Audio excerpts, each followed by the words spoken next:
Ever been told that losing weight requires no chocolate, no carbs, no joy? That's exactly what held me back for years, until I realised that having food in my diet when trying to lose weight that I actually enjoyed was the only thing that helped me adhere to the diet that I was on. So in this video, I'm going to show you how to safely include the foods that you like when you are on the pursuit of weight loss. And by doing this, you will make losing weight more sustainable and enjoyable. So here's what usually happens. You start a diet, you go all in. Motivation is high.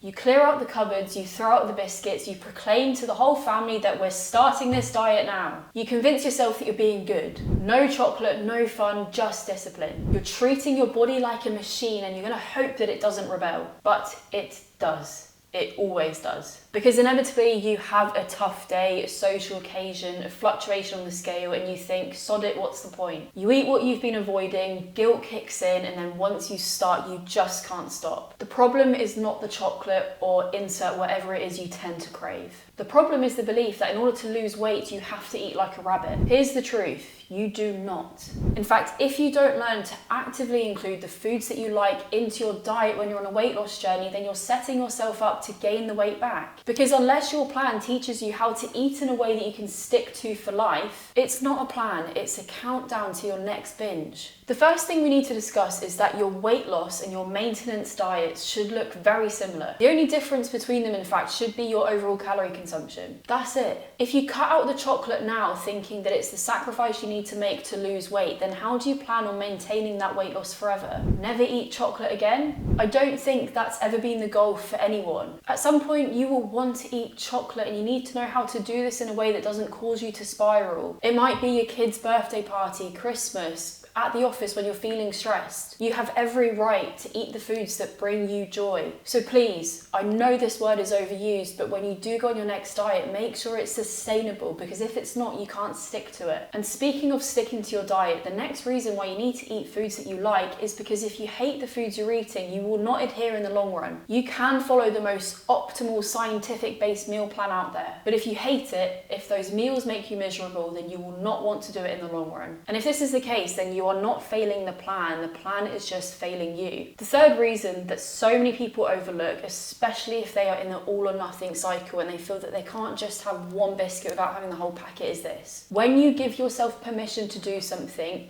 you remove the guilt associated with doing it. Guilt is so often what leads to overeating. When chocolate is allowed, it's planned, it's enjoyed. There's no I've ruined it moment because you've given yourself unconditional permission to have it. And when you start doing this, you may not get it right overnight. You may overeat on occasion. You can't expect yourself to undo years of a disordered relationship with food overnight. But if you do want to lose the weight and keep it off for good, then you have to learn how to eat these foods in moderation without causing that spiral. And this is something that I coach all of my clients through, so if you are interested in that, head to fatlossfundamentals.co.uk. Now, the next reason to have the foods you like when dieting is to break that all or nothing cycle. Most people are stuck in a loop of extreme restriction and extreme binging. They're either all in or completely off. But when you include the foods you like, you start to live in the middle, and that's where progress is made. That's the space where you can enjoy your life and lose weight. That's the sweet spot that we're looking for. And fifth, it teaches you portion control of the foods that you actually crave. It's easy to portion out broccoli because no one overeats broccoli, but learning to stop at 4 squares of chocolate, that is a skill. And the only way to build a skill is by practicing it. But by practicing it, this ensures that when you reach your goal weight and you look to maintain your weight, you have the skill set required to do that. And finally, it keeps your diet emotionally satisfying. Sure, food is fuel. And you'd be absolutely wrong if you thought that my clients were encouraged to eat a diet full of ultra-processed foods. I am such a big believer in eating whole foods that fuel you. But I'm also not living under a rock, and we should all be eating the foods that we like.